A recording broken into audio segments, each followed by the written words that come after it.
시사정담 3인 3색 7월 11일입니다. 오늘은 문 대통령이 한미 정상회담 이후에 또 독일 가서 G20 외교 행보에 굉장히 바빴죠. 그런 부분과 함께 우리 국내 정치 상황은 아마 이 야3당의 국회 보이콧으로 꽁꽁 얼어 있습니다. 그래서 아마 문 대통령이 돌아와서 이 해외에서 워낙 바쁘게 다니다 보니까 상당히 많은 시간이 이렇게 지나갔구나 생각했는데 이 국내에 들어오니까 시간이 스톱되어 있더라. 이 비슷한 이야기를 했다고 합니다. 먼저 북핵 행보 돋보인 G20 다자 외교 행보. 근데 G20이 본래 이 경제 중심 회의죠. 그렇습니다. 이 북핵 같은 거는 어제 들어가 있지는 않았는데 이제 좀 마침 북한이 이제 ICBM을 쏘는 그런 상황이었기 때문에 좀 공감대를 형성했다. 그런 평가가 나오죠. 예. 대통령이 어쨌든 신베를린 선언을 했습니다. 예. 그래서 우리 대통령들이 독일 갔을 때 항상 이렇게 이 남북 통일에 대한 어떤 남북 관계에 대한 좀 선언들을 독트린 이렇게 해서 했는데 이번에는 아마 어쨌든 궁극적으로는 북핵을 평화협정으로서 이렇게 돌파해야 된다. 이런 천명인데 국제사회 반응은 어땠습니까? 국제사회에서는 이제 북한 핵 문제에 대해서 이제 평화적 해법 여기에 대해서는 이렇게 전반적으로 이렇게 동의를 해주고 특히 이제 이것은 그전에 한미 정상회담에서 일정이 이렇게 합의된 사항들입니다.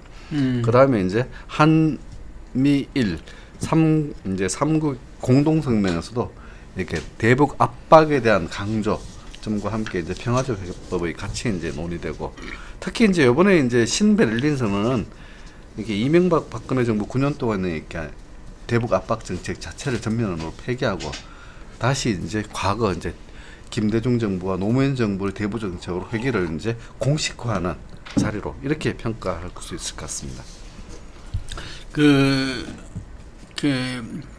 독일의 G20 회의 갔을 때 어쨌든 간에 시진핑과 한중 정상회담이 어떻게 될 것인가 상당히 좀 이렇게 이 사드 문제 때문에 지금 중국의 우리 경제 보복 이런 부분들이 돼 있는 상황에서 상당히 좀 주목받았습니다. 결과는 어떻게 평가하십니까?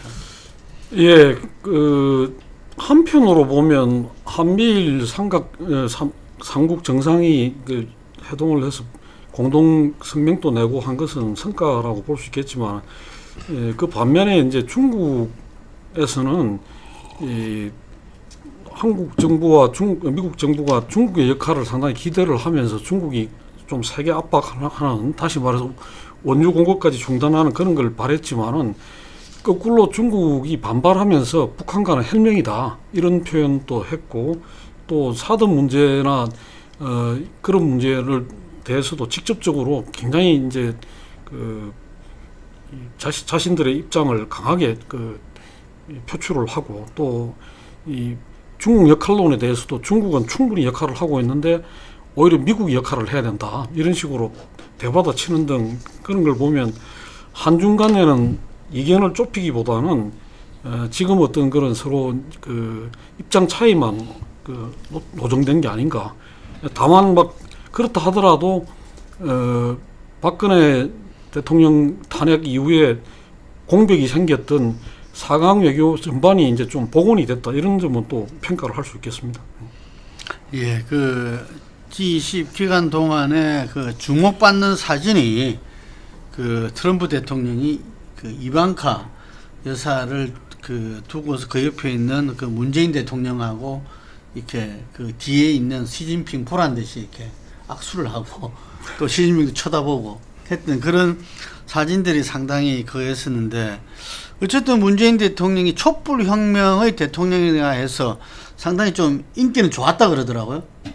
어쨌든 이제 촛불혁명 내지는 이렇게 이런 부분으로 이제 시민의 힘으로 이제 대통령이 된 이 자체가 이렇게 국가의 대통령서 정통성을 이렇게 부여하는 상징이기 때문에 그런 부분에서는 다른 국가 방문한 국가로 상당히 호응을 받았습니다.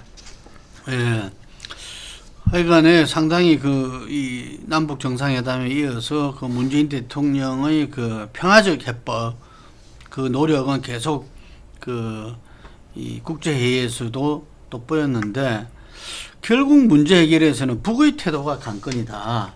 뭐 이런 부분에서 그 문재인 대통령이 그 우리가 지금 북핵 관계 문제를 갖다가 이렇게 그 풀 수 있는 힘이 없는 게 현실이다. 뭐 이런 이야기를 좀 했는데 어쨌든 북의 태도가 ICBM급 추정 탄도마이사 미사일도 발사하고 계속 뭐 예를 들면은 미국과의 어떤 협상을 통해서 풀려고 하지 않겠습니까? 예, 미국과의 협상이 최종 목표라고 봐지는데 그렇다 하더라도 이제 이 남쪽 정부하고도 일정하게 이제 그 가능성을 전혀 닫아버린 건 아니라고 봐집니다. 그러나 다만 이제 우리 정부가 지금 요번에 그 북한의 ICBM급 그 탄도미사일 발사 이후에 보인 일련의 어떤 그런 그 행보들이 좀 자기 모순적이고 상당히 그 상충되는 그런 지점이 많았다. 그런 점에서는 내부적으로 이렇게 좀 이것들이 좀 더 정교하게 다듬어지고 북에 대한 메시지와 또 어떤 그런 일련의 이 외교적인 또 남북 관계에서의 어떤 그런 행보들이 조금 더 정교해지고 다듬어질 필요가 있다. 그러면서 어떤 이 무엇을 보다 중시하고 추구할 건지에 대해서 우선순위도 좀 잘 정해가지고 확실한 메시지가 건너가야지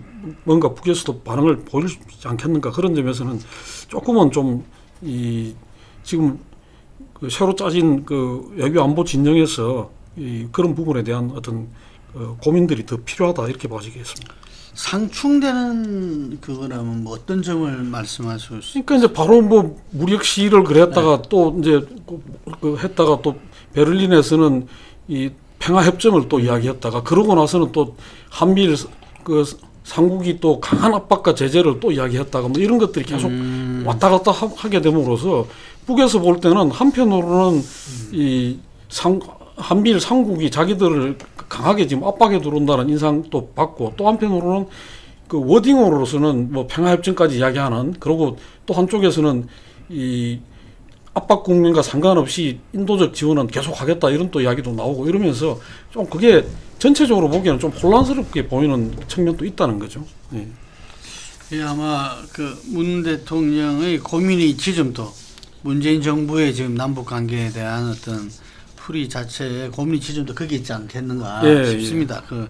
이 미국과의 어떤 그 한미 동맹 속에서의 그 공조가 기본이 될 수밖에 없는 상태에서 그 북핵을 남북 관계의 주도권을 가지고 풀려고 하니까 상당히 어떤 면에서는 모순되는 상충되는 어떤 모습으로 드러난 것 같은데 하여간에 문재인 대통령이 이야기했듯이 북에서도 평화협정으로 가는 길 이 길 외에는 없다라는 이야기를 했는데 그 김일성 주석과 김정일 위원장도 그렇게 판단한 것 같아요. 그래서 김정은 지금 현재 그 위원장도 그런 어떤 판단 속에서 결단을 내리기를 바랍니다. 예, 그 문재인 대통령이 이야기했던 그 진도가 안 나간 지금 국내 정치 상황. 지금 이제 그 야3당의 국회 보이콧 연대를 구축했죠. 그래서 일정 정도 추경이 풀리지 않겠나 싶었는데 오히려 더 지금 꽁꽁 얼은 것 같습니다. 오늘 뭐 전병헌 정무수석이 브리핑도 하고 그랬다면서요? 예, 그렇습니다.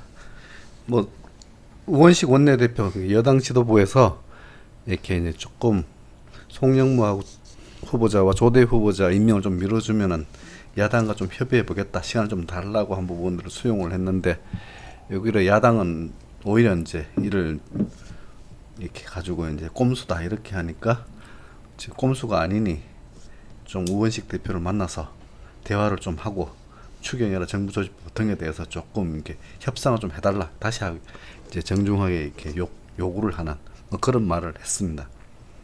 이렇게 협치나 뭐 어쨌든 이런 부분에 지금 여당의 이 역할이 굉장히 중요한데 그 중에서 이제 가장 핵심적인 게 그 우원식 그 원내대표인데 지난번에 한번 좀 눈물도 보인 적도 있고 뭐 이렇다 해가지고 상당히 공격도 받았는데 예, 그러고 나서 또 이제 대통령이 베를린에 나가서도 우원식 원내대표한테 고생한다고 이런 전화도 했었다고 하죠. 그러면서 그게 어떻게 보면 이제 지금 그 박지원 그 국민의당 전 대표가 뭐 그런 그 이야기를 합니다만은 추미애 대표가 지금 국민의당을 공격하는 것이 이 우원식 원내대표한테만 대통령이 전화를 하고 자기는 이렇게 외면을 하니까 그래서 화가 나서 지금 국민의당한테 더 하는 거다 이런 이야기도 나오는데 어쨌든 간에 지금 상황이 이렇게까지 꼬인 것에는 이 국민의당에 명백히 뭐 지금 그 조작 사건에 대한 책임이 있는 것이지만은 그 부분에 대해서 지나치게 또 추미애 대표가 자극을 하고 이 공격을 하고 이런 것도 그 대단히 부적절했고 이런 것들이 오히려 더 지금 그 정부를 더 어렵게 만든 측면이 있는 거 아닌가 그렇게 봐집니다. 그래서 시민단체 대표라면은 뭐 그 제보 조작에 당연히 그건 문제 제기하고 책임을 추궁하고 할 수 있는데 현재 협치를 풀어가야 될 어떤 여당 대표로서 또 현재 또 이렇게 꽉 막혀 있는 상황에서 뭔가 돌파구를 풀려고 할 때 지금 이제 그날 또 보면은 그 이낙연 총리랑 국민의당 지도부랑 정말 어렵게 그 저녁 만찬 자리를 갖다가 이게 잡았다가 이 머리 자르기 발언으로 취소돼 버리고 그랬는데 그 추미애 대표는 그 뭘 생각하고 그렇게 했는지 혹시 들으셨습니까? 좀 못 들었습니다. 못 들었어요? 예. 지금 일각에서는 그렇게 보는 것 같습니다. 이 아시다시피 이 문재인 대통령을 열성적으로 지지하는 사람들은 국민의당의 이번 그 조작 사건에 대해서 굉장히 이제 크게 분노하고 반발하고 있죠. 그러면서 그 부분에 지금 에서 추미애 대표가 영웅시 되고 있다. 뭐 그런 이야기들이 있어요. 있는데 이 추 대표가 내년에 이제 지방선거에서 서울시장을 지금 생각을 하고 있는 것 같은데 그런 이야기 많죠. 예, 그래서 이제 본인으로서는 이번 과정에서 그렇게 이제 문 대통령 지지자들로부터 그걸 받아가지고 그 힘으로 가지고 어떤 그런 그 서울시장 도전에 어떤 그런 발판으로 삼으려고 하는 거 아니냐 그런 그 의구심 어린 시선도 있습니다. 근데 만약에 그렇다면 그건 대단히 옳지 않은 것이고 또 지금에서 그렇게 접근할 일이 전혀 아니다. 그리고 그런 뭐 지지자들의 어떤 그거는 우리가 충분히 이해할 수 있습니다만은 전국을 풀어내야 될 어떤 책임 있는 정치인의 위치에서 그런 식의 그걸 하는 것은 행보를 보이는 것은 스스로 어떻게 보면 자기를 올가매는 것밖에 안 된다 그렇게 봐집니다. 그 추미애 대표가 지난 총선 이후에 그 민주당의 어떤 새로운 당대표 선거에서 당시에는 친노 친문이 후보를 내기가 좀 상당히 곤란했지 않습니까? 네. 예, 그런 가운데에서 그 추미애 그 대표로 어쨌든 간에 이 친노 친문에서 그 지원 지지를 갖다가 그 하게 되면서 당대표가 됐었는데 어쨌든 간에 지난 대선은 당과 후보가 일체가 돼서 치른 선거다라는 평을 받는데 그 이후에 뭐 여러 가지 이야기들이 나오고 있습니다. 임종석 비서실장과의 충돌 뭐 이런저런 부분들이 어쨌든 크게 보면 당이 또 한편으로는 당대표로서 어떤 이 정권 이후에 뭐 말하자면 자기들의 어떤 지분이랄까요? 뭐 어떤 권력 행사를 못하고 있다. 뭐 이런 이야기들이 한편으로 나오고 좀 전에 말씀하신 대로 어떤 추미애 대표가 향후 어떤 이 자기 미래를 볼 때 내년 지방선거의 서울시장 뭐 이런 부분이 실제 지금 이제 그 문재인 지지자들이 아주 결집도가 높고 강력하잖아요. 경선에서 파워가 제일 센 그룹이죠. 그런데 이 그룹이 원하는 방향, 바라는 방향으로 그걸 맞추고 있다. 뭐 이런 지적도 있습니다. 하여간에 이 우원식 원내대표는 협치에 어쨌든 뭐 이 현장 책임자니까 지금도 열심히 뛰고 있는데 어쨌든 간에 이번에 그 송영무 조영무 장관 후보자 이 어떤 문제는 여론도 그렇게 썩 호의적이진 않죠. 예, 송영무 조대엽 두 후보자에 대해서는 좀 적격 의견보다는 조금씩 차이가 있습니다만은 부적격 의견도 만만치가 않습니다. 그렇기 때문에 이 두 사람 다를 아마 청와대가 임명을 강행할 경우에는 상당히 좀 오만하다는 그런 부정적인 그걸 받을 수도 있고, 또 결국은 협치가 이렇게 완전히 깨지고 또 전국이 완전히 경색되는 데 대한 책임을 청와대도 상당 부분 안아야 되기 때문에 그렇게 가는 것은 꼭 바람직하지는 않지 않느냐, 그런 의견도 청와대 내에서도 있고 아마 여당 내에서도 상당히 있지 않나 그렇게 싶습니다. 주말까지 며칠간이 상당히 좀 중요한 우리 문재인 정부라든지 지금 이제 국회 운영에서 중요한 어떤 기록인 것 같은데, 지금 야당도 상당히 지금 변화가 좀 있었죠. 한국당이나 바른정당은 새로운 지도부가 출범을 했고, 국민의당은 제보 조작 사건으로 해서 상당히 지금 당이 위기에 처해 있고, 하여튼 3당들이 좀 이렇게 서로 각각의 좀 변화 요인들이 생긴 것 같아요. 뭐 한국당이나 바른정당에 이제 보수 경쟁 속에 있는 거니까 어차피 새로운 신임 진도부가 들어서면 각자가 이제 상대를 이렇게 흡수하고 배제해야 되는 그런 경쟁에 들어간 부분인데, 예. 그런 측면에서 보면 될 것 같고, 국민의당 같은 경우에 이제 이렇게 국회 보이콧으로 나간 부분들은 이제 요번에 이제 검찰 수사가 이준서 전 최고위원을 이제 구속하는 쪽으로 넘어갔기 때문에 이준서 전 최고위원이 구속영장이 발부될 경우 곧바로 넘어가는 것이 이제 그 당시 당 지도부 쪽으로 수사가 이전될 수밖에 없습니다. 그러니까 윗선에 대한 수사가 이제 들어온다는 것은 그야말로 이렇게 아까 이제 추미애 대표가 말한 머리 자르기라고 하는 것은 이렇게 안철수 그 당시 대선 후보와 박지원 전 대표 요 두 분을 보호하겠다 이런 부분들이 뜻을 가진 게 아니냐, 이유미 씨 단독 범인 결론이 이 말인데, 실질적으로 이제 이준수 전 최고가 구속이 되면 이쪽으로 수사는 또 불가피합니다. 그야말로 박 전 대표가 이제 검찰에 출두해서 일정 조사를 받아야 되는 그런 상황까지 몰렸기 때문에 요번 사건을 이제 추미애 대표의 발언을 빌미로 그야말로 강경으로 돌아서는 그런 어떤 전국의 전환점이 됐다고 보면 될 것 같습니다.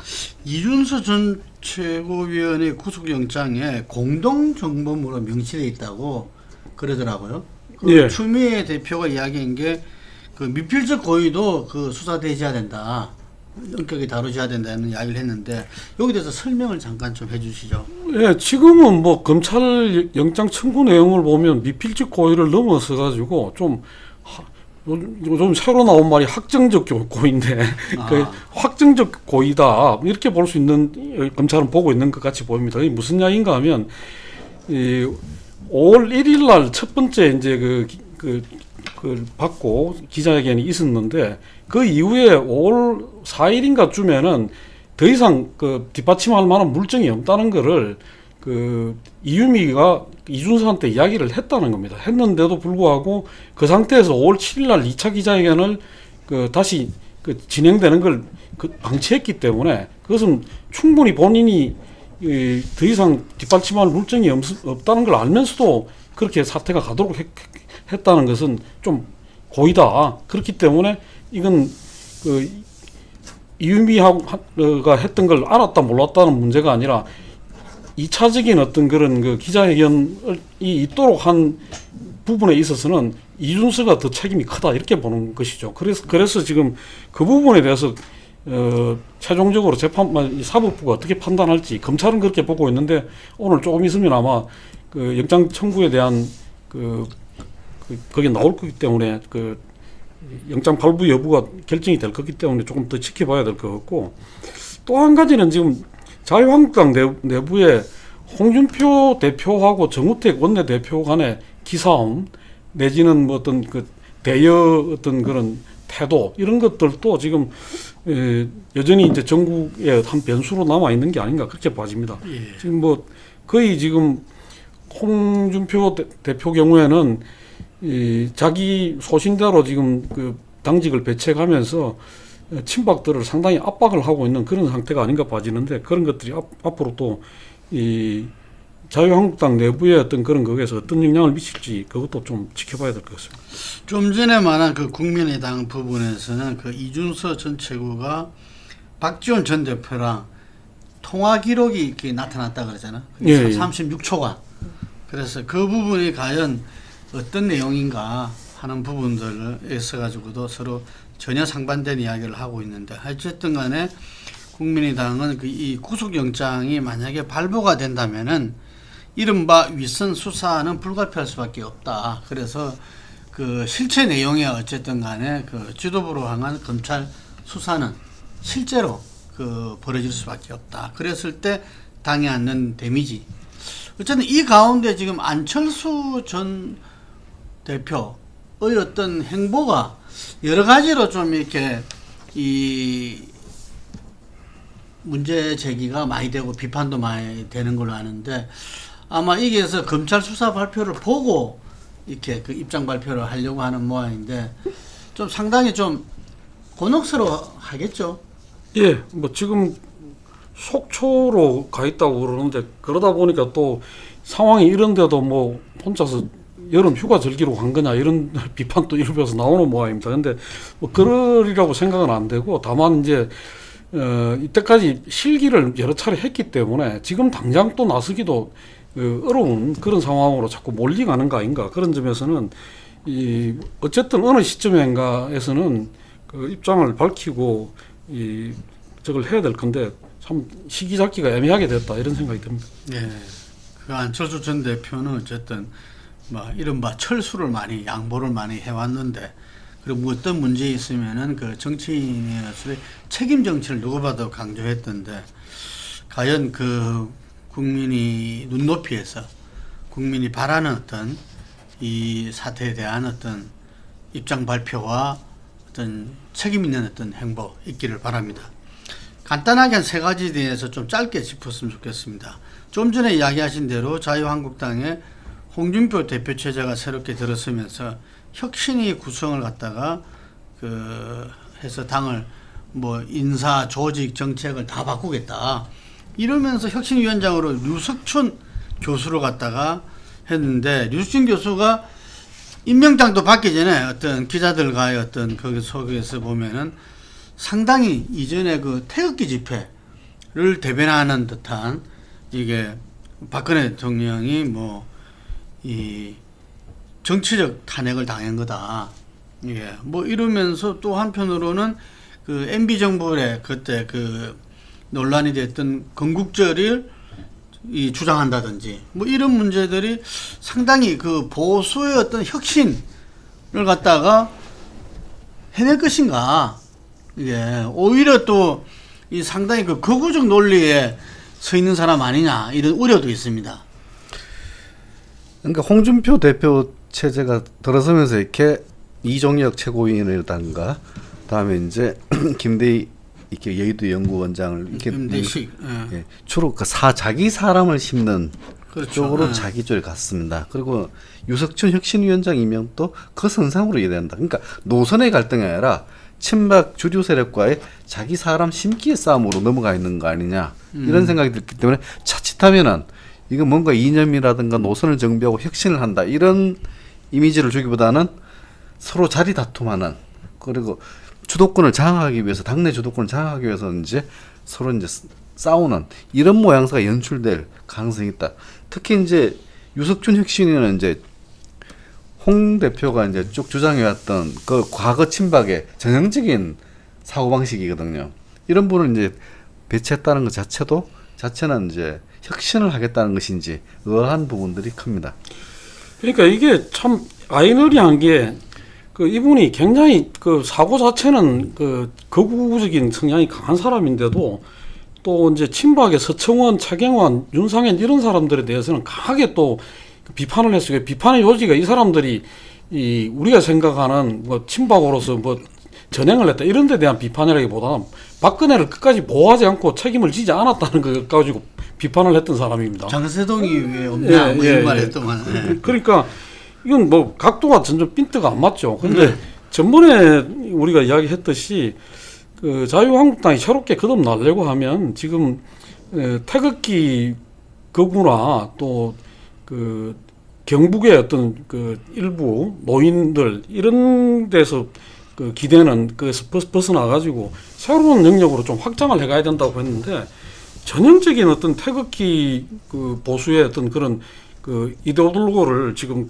데리고 와가지고 당을 혁신하겠다는 것이 과연 이게 혁신으로서 갈 것인지, 그리고 홍준표 대표의 어떤 그런 지금 새 대표로서의 어떤 가장 중요한 핵심의 어떤 그런 인사라는 점에서는 굉장히 좀 그 실망스럽고 그 앞으로 이 참 그 우려되는 그런 지점이 아닌가 그렇게 봐집니다.